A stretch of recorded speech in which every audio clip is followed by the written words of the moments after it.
الله وبركاته. الحمد لله رب العالمين والصلاة والسلام على أشرف المرسلين والعاقبة للمتقين. أعوذ بالله من الشيطان الرجيم. بسم الله الرحمن الرحيم. إنا أعطيناك الكوثر فصل لربك وانحر إن شانئك هو الأبتر. صدق الله العظيم. وقال رسول الله صلى الله عليه وسلم الصلاة معراج المؤمن. صدق رسول الله صلى الله عليه وسلم. سبحان ربك رب العزة عما يصفون وسلام على المرسلين والحمد لله رب العالمين. اللهم صل على محمد النبي الأمي وعلى آله وصحبه وسلم بعدد كل ذرة ألف مرة. اللهم صل على محمد النبي الأمي وعلى آله وصحبه وسلم بعدد كل ذرة ألف مرة. اللهم صل على محمد النبي الأمي وعلى آله وصحبه وسلم بعدد كل ذرة ألف مرة. قابل احترام بزرگ و دوستو، سورہ کوثر کئی مرتبہ خطبے میں پڑھ رہا ہوں. آج موضوع کی مناسبت سے اللہ اس میں حکم فرماتے ہیں فصل لربک، اپنے رب کے لیے نماز قائم کرے، نماز پڑھے. اور حدیث پاک وقت کی کمی کی وجہ سے یہ تو میں نے ایک ہی کو گزار کی، اور وہ بھی اس کی عجیب و غریب شان ہے. الصلاۃ معراج المومن. اب اگر ہم معراج سمجھیں تو مومن کی معراج کی اہمیت سمجھ میں آئے گی. ایک ہے معراج رسول، معراج نبوی، اور اس کے ساتھ تعلق قائم کیا نماز کو معراج بناتے ہوئے. حدیث پاک میں اندازہ لگایا جا سکتا ہے کہ تکبیر تحریمہ سے لے کر سلام کے پھیرنے تک، اور کبھی یوں کہا جائے بہت ساری حدیثوں کی روشنی میں کہ گھر سے قدم اٹھانے سے لے کر واپس آنے تک، یعنی واپسی تک، گویا مومن مسلمان جو نماز کے لیے قدم اٹھاتا ہے سفر معراج میں ہو جاتا ہے. اور خالی پینے کے سفر کیا آ گیا، جو فوائد فضائل معراج شریف کی جناب رسول اللہ صلی اللہ علیہ وسلم کو ملے،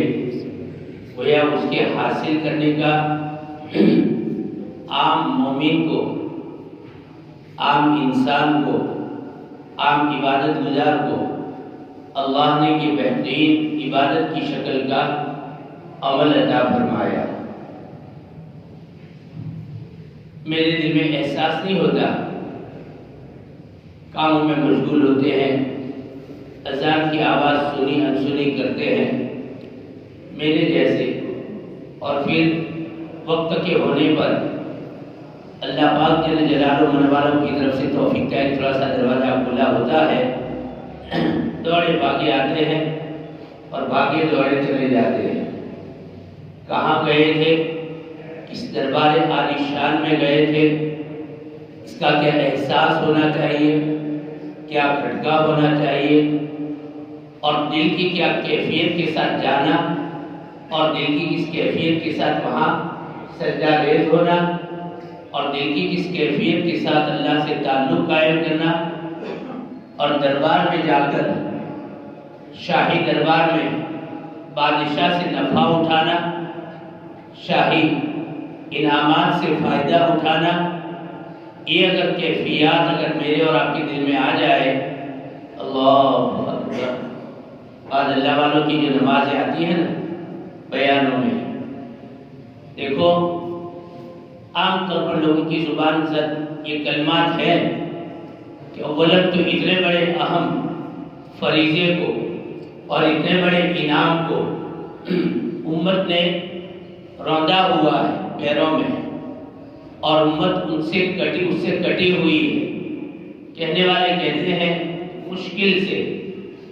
10% لوگ نماز میں با جماعت پڑھنے والے۔ اب احساس تو وہ جو میں نے بیان کیا وہ ہے نہیں ہے، کس کے پاس ہے تو اللہ ہی جانتا ہے، لیکن 10% لوگ نماز کے لیے مسجدوں میں ماشاءاللہ ایک شوق کے ساتھ آنے والے، 90% نماز کی سہم فریضے سے اور اس معراج مومن سے محروم زندگی گزار رہے ہیں۔ اب ان 10% میں بھی نماز نہ ہو، نماز جیسی نہ ہو، نماز جیسی مطلوب ہے ویسی نہ ہو، تو اس نماز سے امت کو جو جنرل عمومی فائدہ دنیا میں انسانیت کو ملنا چاہیے اس کی توقع کہاں کی جا سکتی ہے؟ ضروری ہے ان بیانات کو سنے، دھیان میں لے، اور جب 15 منٹ کا وقت 20 منٹ کا وقت اللہ کے لیے اپنے کاروبار وغیرہ میں سے یہ 10% مصلی قربان کرتے ہیں، دعا تو یہ کرے، دعوت یہ دے کہ 100% ہو جائے، نہ بھی ہو سکے تو یہ 10% مصلی صلاۃ کو اور نماز کو اس اہمیت کے ساتھ اور اس فضیلت کے ساتھ، ایمان و احتساب کے ساتھ اور معراج مومن کی کیفیت کے ساتھ ادا کرے کہ واقعی امت کے لیے خیر وجود میں آ جائے۔ اللہ پاک غنی ہے، انتم الفقراء، آپ سب محتاج ہو، اور اللہ تو غنی ہے، اللہ غنی ہے۔ کتنی آیتوں میں بیان فرمایا، پرواہ نہیں ہے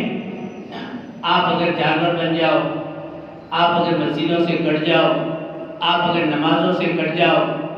آپ میری ملاقات سے اپنے اندر کے ایمانی کمزوری کی بنیاد کے اوپر محروم ہو جاؤ، اللہ پاک کو کوئی پرواہ نہیں ہے۔ اور جب وہ محروم کرنے پر آتا ہے بندوں پر ناراض ہو کر، تو ابھی سب لوگوں نے اس صدی میں، یعنی اس سن میں، اور اسی طریقے سے اس سال میں سب نے اپنے آنکھوں سے منظر دیکھ لیا، اچھے جن کو مسجد کے بغیر تھوڑا بہت رہا نہیں جاتا، اور وہ مثال جو دی ہے جناب رسول اللہ صلی اللہ علیہ وسلم کی، مومن کی مثال مسجد میں ایسی ہے جیسے مچھلی پانی میں۔ سبحان اللہ، مثال بھی کیا شاندار دی ہے۔ اگر وہاں سے نکالو تڑفڑا جائے گی، جان چھوٹ جائے گی، اس کی سانس ٹوٹ جائے گا، اس کی حرکتیں دھڑکنیں بند ہو جائے گی۔ مچھلی کو اگر پانی سے نکالا، مومن کو مسجد سے نکلنے میں جیسے مچھلی کا پانی سے نکالنا ہے، ایسی مثال جناب رسول اللہ صلی اللہ علیہ وسلم نے دی۔ اور منافق کی مثال مسجد میں، پرندے کی مثال پنجرے میں، نکلنے کے لیے تڑپتا ہے، پر مارتا ہے، سر مارتا ہے، کبھی تو ایسا زخمی ہو جاتا ہے کہ خود کا خون نکل آتا ہے۔ پنجرے میں کوئی ایسا تار بار ہو نا، ایسا زخمی ہو جاتا ہے، اتنا طاقت سے تڑپتا ہوگا، فڑفڑاتا ہوگا، اور ہم اپنی آنکھوں سے دیکھتے ہیں کہ پرندے پنجروں میں کس طریقے سے باہر نکلنے کے لیے تڑپتے ہیں۔ مومن بھی اگر مسجد سے باہر نکلنے کے لیے اس پرندے جیسا بن جائے، اللہ پاک کو کتنی ناراضگی ہوگی، اور کبھی اس ناراضگی کا اظہار جیسے ان گزرے ہوئے مہینوں میں اور گزرے ہوئے ہفتوں میں، ہفتہ تو کہہ نہیں سکتے، مہینے ہی ہوئی ہے، ہفتے کی بات تھوڑی تھی، مہینوں میں، گزرے ہوئے مہینوں میں جب ناراضگی اللہ پاک کی ہوئی، یہ میرے بندے جن کو میں نے اتنا خوبصورت جنم دیا، اپنا بنا کے دیا، اپنا بنانے کے لیے دیا، یا اللہ، اپنا بنا کے دیا، اپنا بنانے کے لیے دیا، کہ میرے بندے میری زمین پر میرے اپنے بن کر آئے، میرے اپنے بن کر جیے، میرے اپنے بن کر زندگی گزارے، اپنا بنانے کے لیے دیا۔ کیا میرے اپنے بن جائے، اور اتنی خباثتوں میں، غلاظتوں میں، اور اتنے میرے سے دور رہنے میں ان کو شوق کہاں سے پیدا ہوا؟ یہ کہاں ان کی طبیعتوں میں یہ غلاظت اور اسی طریقے سے یہ نفاست آ گئی؟ اللہ ہماری حفاظت فرمائے۔ منظر بیان کرنے کی ضرورت نہیں ہے، بعض تڑپنے والے تڑپ رہے ہیں، لیکن عام امت کی محرومی کے ساتھ ساتھ بے بہاؤ میں وہ بھی آ گئے۔ ایسے تالے لگے کہ حرمین شریفین بھی بند ہو گئے۔ ایسے تالے لگے کہ ہر کسی نے کیا، کوئی مخلوق ہے اس میں، کسی مخلوق کا دخل کوئی کہتا ہو تو کہتا ہو، باقی کسی مخلوق کا دخل ہے۔ اور مشرق سے مغرب، شمال سے جنوب، خطے زمین میں 1 میٹر بھی جگہ مسجد کی ایسی نہیں کہ جو مومن کے سجدہ کے لیے کھلی ہوئی ہو، مومن کے سجدہ کے لیے اور مومن کو اللہ کی ملاقات کے لیے کھلی ہوئی ہو۔ بند مسجدوں کو مہینوں تکتے رہے، اذان بند، نمازیں بند، سجدے بند۔ جب وہاں سے اوپر سے کوئی ایسا نظام کسی کے تصور میں بھی تھا کہ کوئی مسجد بند کرے گا، اور وہ 1-2 نہیں، 10-15 نہیں، ایک ملک کی نہیں، پوری دنیا کی۔ اور غضب کی بات تو یہ ہے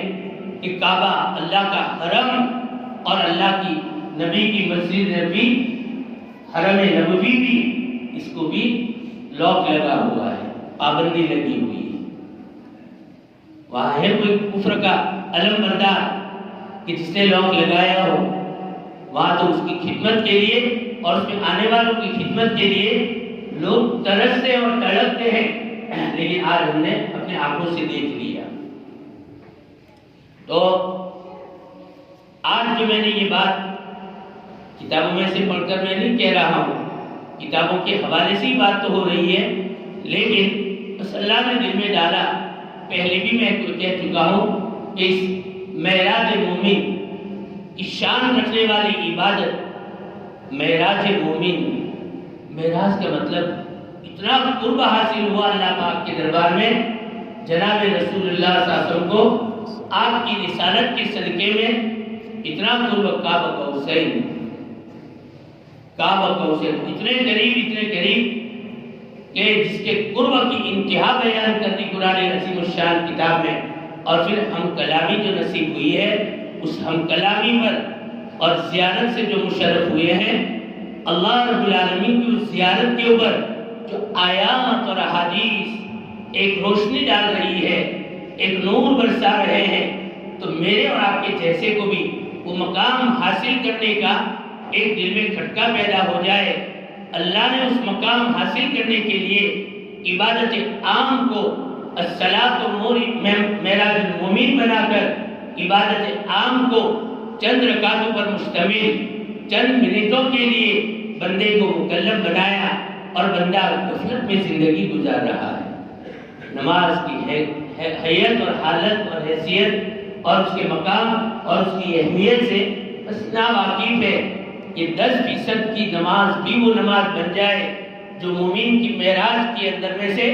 انوار چمک رہے ہوں، تو میرے بھائیوں دوستو بزرگوں، یہ بھی کوئی کم بات نہیں ہوگی۔ پوری دنیا کے تمام جانوروں کے لیے، کیڑے مکوڑوں کے لیے، پودے پتوں کے لیے، زمین و جائیداد کے لیے، اور کفر پر زندگی گزارنے والوں کے لیے اور بغاوت پر زندگی گزارنے والوں کے لیے اس کی رحمتیں اتنی عام ہوگی کہ دنیا میں کوئی دکھ محسوس نہیں کرے گا، دنیا میں کوئی دکھ محسوس نہیں کرے گا۔ شرط یہ ہے کہ نماز، میں نے پہلے تو کہہ چکا ہوں کہ دیکھو اللہ نے مکلف کیا، آیتیں ہیں قرآن کی براہ راست نص قطعی، قرآن عظیم الشان کی آیتیں ہیں، سب آیتیں میں پڑھ کر اتنا وقت میرے پاس گنجائش نہیں ہے کہ آپ کو سناؤں، لیکن آیتیں ہیں۔ اے ابن آدم، جب اذان کی طرف قدم اٹھے، نماز کی طرف، دل پاک صاف ستھرا بنا کر، اندر کا باطن بھی صاف کر کے، پہلے بھی کہہ چکا،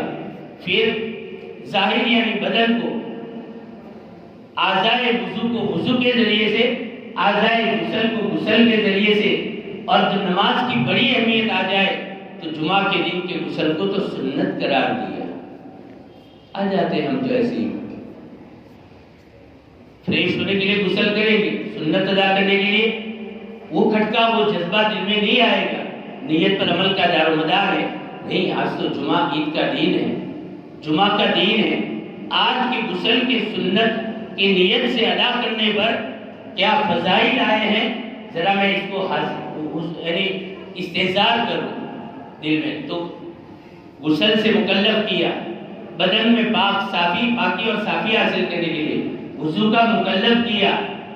طہارت حکم دیا، یہ طہارت حکمی ہے، وضو کا حکم دیا تاکہ ہم ظاہر کو صاف کریں،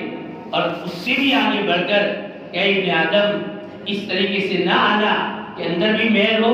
بدن پر بھی میل ہو اور کپڑے بھی میلے کچیلے ہوں۔ وضو زینتکم، اچھے کپڑے، دربار میں جانا ہے، شاعر دربار میں جانا ہے، لباس بھی میں زیبتن کروں تو اچھا کروں، مجھے پسند ہے وہ، دوسروں کو پسند پڑے وہ، خوشبو لگاؤں، اور اسی طریقے سے اپنے آپ کو اندر سے باہر سے کپڑوں میں، بدن میں، دل میں، تمام لائن کی صفائی میں ایسی زینت اختیار کروں کہ میرا ناقابل قبول سجدہ بھی رب کے دربار میں قابل قبول بن جائے، میرا ناقابل قبول قیام بھی دربار الہی میں قابل قبول بن جائے، میری تسبیح، میری تمام چیزیں قابل قبول بن جائے۔ وقت پورا ہو گیا، بیان ادھورا ہے، اس لیے انشاءاللہ اسی موضوع کی اور مزید آگے انشاءاللہ چلائیں گے، اور نماز کی حقیقت کو ان جمعہ کے خطبوں کے موقع پر تھوڑی سمجھنے کی کوشش کریں گے، اور جب سنایا جائے کوئی بات تو تیرا دل میں عمل کا کھٹکا ہوگا نا، ہمیں تو ان کے اب تو ایسا ہی اس طریقے سے ذرا اپنے آپ کو سنوارنا ہے اور اس طریقے سے نماز پڑھنی ہے۔ اب طریقہ بھی آگے آئے گا، طریقہ بھی میں بتاؤں گا۔ اللہ تعالیٰ مجھے اور آپ کو اس معراج مومن کے فریضے میں واقعی وہ معراج نصیب فرمائے جس معراج کا اس میں وعدہ ہے، آمین۔